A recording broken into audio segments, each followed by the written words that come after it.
और एक खुले मंच पर क्यों इस भाषा का वो इस्तेमाल करते हैं जिसमें वो गाली देते हुए नजर आते हैं। वो एक समुदाय को जो है वो गाली देते हैं और कहीं ना कहीं वहाँ वो उन्होंने कहा था कि हम शस्त्र उठा लेंगे, हम हस्तिनापुर बना देंगे, इस तरह की बात उन्होंने कही। तो मैं उनको यही कहना चाहता हूँ कि अभी जब आप राजनीति में आ गए, शस्त्र उठाने वाला जो समय था वो 2005 के पहले का था। शस्त्र नहीं, अब शास्त्र उठाइए। शस्त्र का दौर खत्म हो गया है। अब जो शस्त्र उठाएंगे वैसे लोग जो हैं, जिस तरीके से उनका एक अध्याय समाप्त हो गया, जो बचे हुए लोग हैं उनका भी अध्याय समाप्त हो जाएगा। बहुत ही जो डरपोक कह सकते हैं ना, उस तरह के जो लोग होते हैं वो खुद को ज़्यादा बलशाली दिखाने का प्रयास करता है। तो हम लोग अपनी भाषा को कभी अमर्यादित नहीं करेंगे। ना मैं कभी किसी को गाली देने पर यकीन करता हूँ, ना मेरे वो संस्कार है। तो जिनके जो संस्कार है वो अपने संस्कार को पड़ोस के लोगों के बीच रख रहा है, उनको उनका संस्कार मुबारक। हम लोग को अपनी राजनीति लोगों के बीच करनी है और हम लोग लोगों की सेवा के लिए हैं और वो 100% करेंगे, चाहे परिणाम जो हो मंजूर है। नमस्कार, लाइव बिहार देख रहे हैं आप। आपके साथ मैं स्नेहा गुप्ता।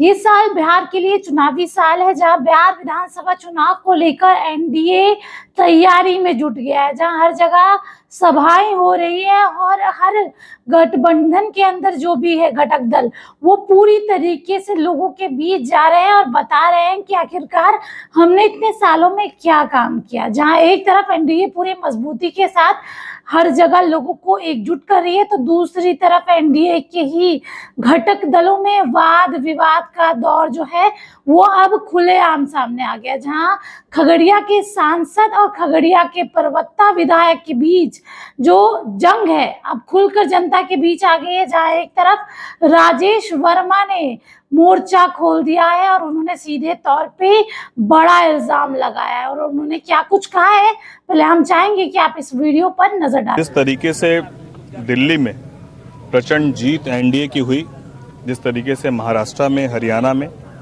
और दिल्ली के बाद अब बिहार का आगामी विधानसभा चुनाव है, तो उसको लेकर पहले दिन से ही पूरे एनडीए के सभी पांचों घटक दल जिलावार बैठक कर रहे हैं। और ये खगड़िया में भी एक बड़ी बैठक हुई और सब एक साथ एक मत होकर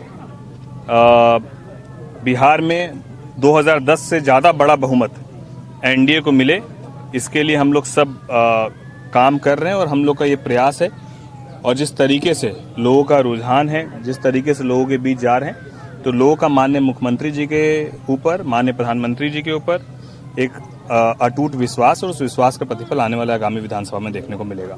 खगड़िया में जिस प्रकार आपराधिक गतिविधि बढ़ी है, जहाँ पर आए हैं पड़ता में कुछ दिनों पहले ही मर्डर हुआ, क्या माना जाए, जिला प्रशासन सुनी हो गई है? नहीं, बिल्कुल। जिस तरीके से अपराध की घटना हुई है, आज मैं उस परिवार से, पीड़ित परिवार से मिलने जा ही रहा हूँ यहाँ से, तो ये दुखद है। और इसको लेकर हम लोगों ने जिला प्रशासन से भी और हम लोगों ने एडीजी लॉ एंड ऑर्डर से भी इस विषय पर बात भी कही है कि यहाँ पर किस तरीके से हम लोग पेट्रोलिंग और ज़्यादा दुरुस्त करें, और जितने ऐसे आपराधिक छवि के व्यक्ति हैं, लोग हैं, उनकी सरकार, प्रशासन, जिला प्रशासन एक सूची बनाए और वैसे लोगों पर सख्त से सख्त कार्रवाई का तरीका बहुत हो सकता है, लेकिन उसमें जो सख्त कार्रवाई हो सकती है उसको सुनिश्चित करने का काम करें। एनडीए में सब कुछ ठीक ठाक चल रहा है? पूरी तरीके से एनडीए एक मत है, एकजुट है। आरोप प्रत्यारोप का सिलसिला जिस प्रकार चल रहा है, इस पर क्या कुछ कहना चाहेंगे? कहाँ पर? इस प्रकार आपने घोड़दौड़ के दौरान कहा था कि जो बाहरी प्रवृत्ति के लोग हैं, मानसिकता के लोग हैं, आने वाले समय उन्हें बाहर किया जाएगा। फिर आपके सवाल के जवाब में प्रताप विधायक ने फिर जवाब दे दिया कि आरोप प्रत्यारोप को किस नज़र से देखा जाए, लोग कैसे देखें? नहीं, हमको लगता है कि मैंने लोकसभा चुनाव के वक्त जिस तरीके से मुझे बाहरी जो उस वक्त के प्रत्याशी थे उन्होंने कहा, मैंने उस परिप्रेक्ष्य में कहा। लेकिन यदि किसी के अंदर नासमझी है, नादानी है, तो उस पर हम लोग क्या कह सकते हैं? हमारे कहने का मकसद क्या, उनको उस बात से हमको लगता है पीड़ा नहीं है। क्या होता है कि आज हम खगड़िया लोकसभा के सांसद हैं, तो लोगों ने सेवा के लिए 5 साल का मौका दिया है कि हम लोगों की सेवा करें। और अगर हमको इस बात की गलतफहमी हो जाए कि अब 5 साल के लिए इस जगह के हम राजा हैं और हम जैसा चाहेंगे वैसा करेंगे, तो इसको नादानी और नासमझी मेरे भाषा में नादानी और नासमझी है। तो जो ऐसा सोचते हैं उनको मुबारक हो, भगवान सद्बुद्धि दे, हम लोग यही बोलेंगे। एक तरफ एनडीए की बैठक होती है और एनडीए के घटक दल के ही विधायक एक एमपी के खिलाफ मोर्चा खोल दे और बहुत सारे अपमानजनक बातों का इस्तेमाल करे, इसे कैसे देखते हैं? नहीं, ठीक है, चलिए, अब सबके अपने अपने विचार हैं, अपने अपने संस्कार हैं।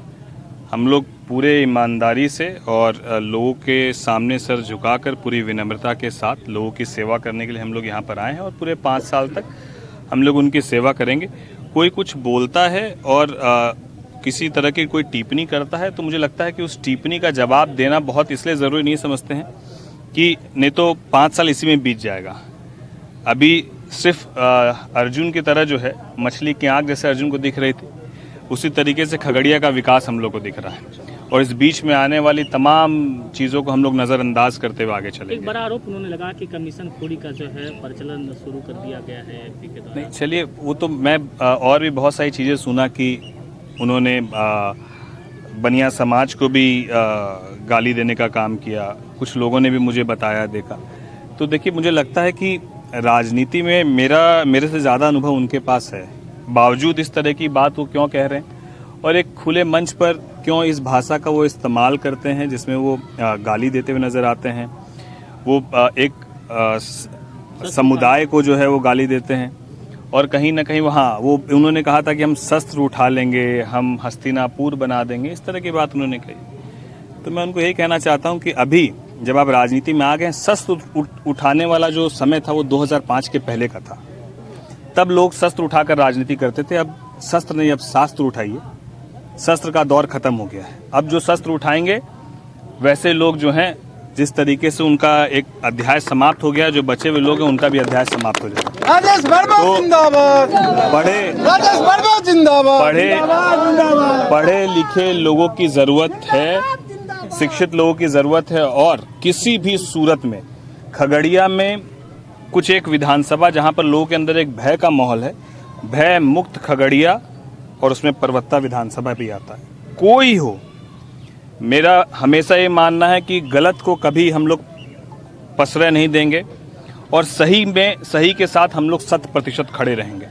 तो यहाँ पर जिस तरीके से एक बड़ी संख्या में लोग मुलाकात करने आते हैं और लोग अपनी पीड़ा बताते हैं कि हमारी जो है ज़मीन है उसको हड़प लिया गया, हमारे ऊपर केस कर दिया गया, मेरे बेटे के ऊपर केस कर दिया गया, मेरे पति के ऊपर केस कर दिया गया, महिला जिस तरीके से रो रही है, जिस तरीके से पीड़ित है, आखिर ये दौर कब तक चलेगा? कोई किसी को डरा के धमका के बहुत लंबी राजनीति नहीं कर सकते हैं। मैं हमेशा इस बात को कहता हूँ और यदि हम लोग किसी को प्रणाम करते हैं, चरण स्पर्श करते हैं तो हमारे संस्कार है। और अगर किसी को इस बात का गलतफहमी हो जाए कि चरण स्पर्श का अर्थ कोई हमसे भय खा रहा है, तो बहुत नासमझ व्यक्ति है। और नासमझ नादान लोगों के लिए सिर्फ हमारे पास यही कहने का है कि जनता मालिक है, विनम्र होइए, अहंकार में मत रहिए। और अगर आपको इतनी ही ताकत का अहंकार है तो आप एक बार इतिहास को देखिए और रावण के सोने के बने हुए महल को देखिए। एक बानर आके पूरी लंका जला के चला गया। तो आप जनता के सेवक है, जनता के सेवक बनिए। अगर आपको डर नहीं लगता तो फिर क्यों बुलेट प्रूफ गाड़ी में चलते हैं? क्यों 20 गो गाड़ी का काफिला आएगा? तो बहुत ही मतलब मैं क्या कहूँ आपको कि बहुत ही जो डरपोक कह सकते हैं ना, उस तरह के जो लोग होते हैं वो खुद को ज़्यादा बलशाली दिखाने का प्रयास करता है। तो हम लोग अपनी भाषा को कभी अमर्यादित नहीं करेंगे। ना मैं कभी किसी को गाली देने पर यकीन करता हूँ, ना मेरे वो संस्कार है। तो जिनके जो संस्कार है वो अपने संस्कार को पड़ोस के लोगों के बीच रख रहा है, उनको उनका संस्कार मुबारक। हम लोग को अपनी राजनीति लोगों के बीच करनी है और हम लोगों की सेवा के लिए है और वो 100% करेंगे, चाहे परिणाम जो हो मंजूर है। तो सुना आपने, एक तरफ एनडीए कार्यकर्ता सम्मेलन कर आने वाले विधानसभा चुनाव को लेकर गठबंधन में एकजुटता का प्रदर्शन कर रहा है, तो दूसरी तरफ गठबंधन की दो बड़ी पार्टियों के बीच मतभेद उभर कर सामने आ गया है, जिसमें एक तरफ जेडीयू के प्रवक्ता डॉक्टर संजीव कुमार है तो दूसरी तरफ खगड़िया लोजपा के सांसद राजेश वर्मा। दोनों नेताओं द्वारा लगातार एक दूसरे पर आरोप प्रत्यारोप का दौर जारी है, जहां खगड़िया में एनडीए के कार्यक्रम में जेडीयू विधायक ने बिना नाम लिए खगड़िया सांसद पर हमला बोल दिया था। उन्होंने कहा कि चिरकुट जो है वो हम पर आरोप लगा रहा है, साथ ही औकात दिखाने की बात कही थी। वहीं अब सांसद राजेश वर्मा ने पर्वता विधायक पर फटकार लगाई है। खगड़िया सांसद ने कहा है उनका अध्याय समाप्त हो गया है और जो बचे हुए लोग हैं उनका भी अध्याय समाप्त हो जाएगा। राजेश वर्मा ने कहा है कि वह खुले मन से एक बनिया समुदाय को गाली देते हैं। मुझसे सीनियर है, उनकी राजनीति में ज्यादा समझ है, लेकिन जिस तरीके से वो बयान दे रहे हैं ये उनकी सोच है, उनका मन की बात है, लेकिन हम ऐसा कुछ नहीं करेंगे। और सीधे तौर पे उन्होंने कहा है कि शस्त्र नहीं शास्त्र उठाने का भी समय है, कि 2005 से पहले का जो समय था वो शस्त्र उठाने का था, लेकिन अब शास्त्र उठाने का है। तो सीधे तौर पे अब दोनों में भयंकर खुले तरीके से वाद विवाद का दौर जारी है। अब देखना होगा खड़िया सांसद राजेश वर्मा ने जिस तरीके से बयान दिया उसके बाद फिर से परवत्ता विधायक क्या कहते हैं, और क्या एनडीए इन दोनों को चुप कराने में कामयाब रहेगी, क्योंकि दोनों के बीच की लड़ाई खुलकर सामने आ चुकी है। आप बने रहिए हमारे साथ, तब तक के लिए बहुत बहुत शुक्रिया।